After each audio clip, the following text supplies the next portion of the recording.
বিসমিল্লাহির রহমানির রহিম। সকল প্রশংসা আল্লাহর, সকল ক্ষমতার মালিক আল্লাহ মহান। আসসালামু আলাইকুম আমার প্রাণ প্রিয় সকল আপনজন, কেমন আছেন? আমি আপনাদেরই কান্তা আপা আবারও চলে আসলাম। জুম্মা মোবারকবাদ। আজকে হচ্ছে 20/6/2025 সাল। আল্লাহর নামে কাজ শুরু করলাম। আমি আমার আল্লাহর ঘরে সালাম ও দোয়া পৌঁছে দিলাম।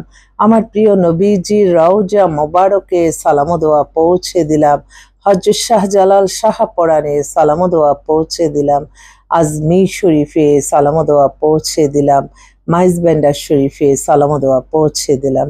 আল্লাহ আপনি নামাজ রোজা ইবাদত বন্দেগী কবুল আর মঞ্জুর করে নেন, আমিন। আমাদের এই প্রতিষ্ঠানটা হচ্ছে বিয়ে শাদীর একটা মাধ্যম। আপনাদের অনেকেই গরিব বিবাহযোগ্য ছেলে মেয়ে আছে, ইনশাল্লাহ আমার ভিডিওটা যদি চোখে পড়ে চলে আসবেন আমাদের অফিসে। আমাদের হোয়াটসঅ্যাপ নাম্বারটা বলে দিচ্ছি, 01971860261। আর আমার এইটাই একটা ফেসবুক আইডি, আর কোনো আইডি নেই। আজকে প্রথম আলোতে বিজ্ঞাপন আছে, দেখবেন। পাত্র চাই, বিসিএস একটা পাত্রী, তার বয়স এখন 30, 5 ফিট 3 লম্বা, ধার্মিক। ওর জন্য একটা পাত্র চেয়েছি। ওরা আবার মানে ব্যাংকার বাদে সবই হবে। ব্যাংকে আসলে অনেক মানে বাংলাদেশে আমি দেখলাম যে বেশিরভাগই মানে ধার্মিকের সংখ্যাই বেশি, এবং সবাই কিন্তু ইসলামকে মেনে চলে। কিছু কিছু মানুষ হয়তো আমরা ফেসবুকে, আমরা সামাজিক যোগাযোগের মাধ্যমে দেখি যে অনেক কিছু, কিন্তু না, বাট ভালোর সংখ্যাটাই বেশি। তো মানে সে ব্যাংকে চাকরিজীবী নিবে না, এরকম অনেক মেয়ে আছে। এই এখনই তারা অবিবাহিত, তাদের বয়স 25-26, তাদের মেন্টালিটি যে এটা গুনার কাজ। হ্যাঁ, যে মানে এটা এটা আর কি, এর জন্য তারা ব্যাংকার নিষেধ করছে। তো আমি জাস্ট বললাম। এছাড়াও কিন্তু আমাদের কাছে বেশ কিছু ভালো ভালো পাত্রও আসছে। আমি এই হয়তো আমার ভিডিওটা আমার অনেক ফেসবুকের আপনজন আপনারা যারা দেখবেন, তারা হয়তো আপনাদের কারো না কারো ঘরে কিন্তু পাত্র এবং পাত্রী থাকে। তো আমি মনে করি আপনারা একটু যোগাযোগ করলে ইনশাল্লাহ ভালোটাই পাবেন। আর ফেসবুকের অনেকে আছে মিথ্যা ভুয়া কাল্পনিক ছেড়ে হয়তো মানুষকে হয়রানি করে, সেগুলি থেকে আমাদের বেরিয়ে আসতে হবে। আমাদের মনে রাখতে হবে আমাদের সততা, মেধা, পরিশ্রম করি আমরা ভালো থাকব। এবং মূল যেটা কাজ সেটা হচ্ছে আমার আল্লাহর সন্তুষ্টি লাভের আশায় নামাজ রোজা ইবাদত বন্দেগী, দান সদকা, মানুষের কল্যাণ, হজ ওমরা পালন, ভালো কাজের মাধ্যমে আমরা ভালো থাকবো। কেন হিংসা করে মানুষকে ক্ষতি করে নিজে ভালো থাকবো? আর আল্লাহ ছাড়া অগণিত বাজেট দেওয়ার কেউ নাই। আল্লাহ সকল সমস্যা সমাধানের মালিক। আল্লাহর কাছেই তো আমাদের চাইতে হবে। আমি মানে অবাক হয়ে যাই যখন দেখি সামাজিক যোগাযোগের মাধ্যমে কোনো নারী অপদস্থ হচ্ছে। তো আমার মনে হয় আমরা যে প্রফেশনে সবাই কাজ করি, যে প্রফেশনটা মানুষের কল্যাণে হোক, যে যে রাষ্ট্র পরিচালক তারাও কিন্তু মানুষের কল্যাণের জন্যই কাজ করে। আমরা ছোট ছোট প্রফেশনে আছি, যেমন আমাদের এই প্রতিষ্ঠানটার মাধ্যমে কত হাজার লক্ষ মানুষই উপকৃত হচ্ছে। ভালো ছেলে মেয়ে বিবাহ শাদী হচ্ছে, এবং আল্লাহ যেখানে হাদিসে লিখে আছে একটা বিয়ে দিলে হজের সমান সওয়াব।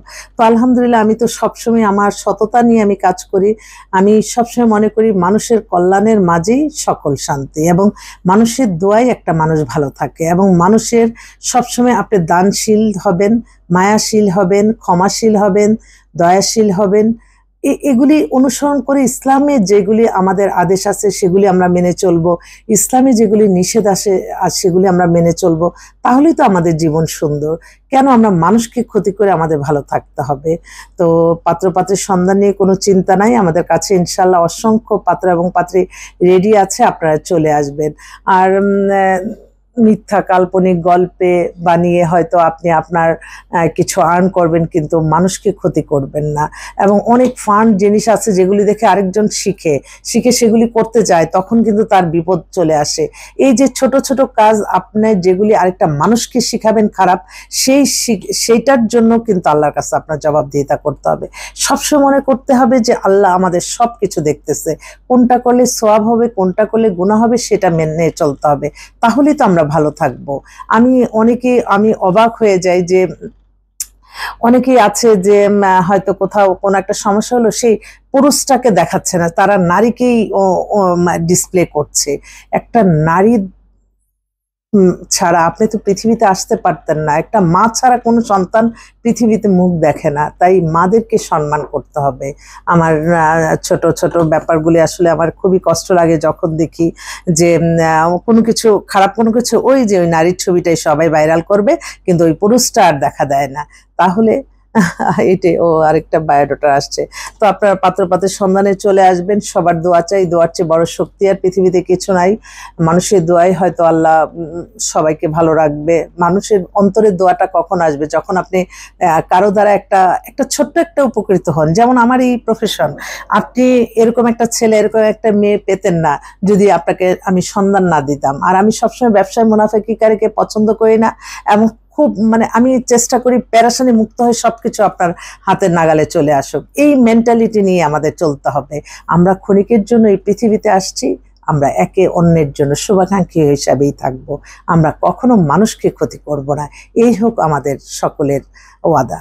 তো সবাই ভালো থাকবেন, আসবেন ইনশাল্লাহ আমাদের অফিসে। আমাদের অফিস প্রতিদিনই সকাল 10টা থেকে রাত 10টা পর্যন্ত খোলা থাকে। আসসালামু আলাইকুম।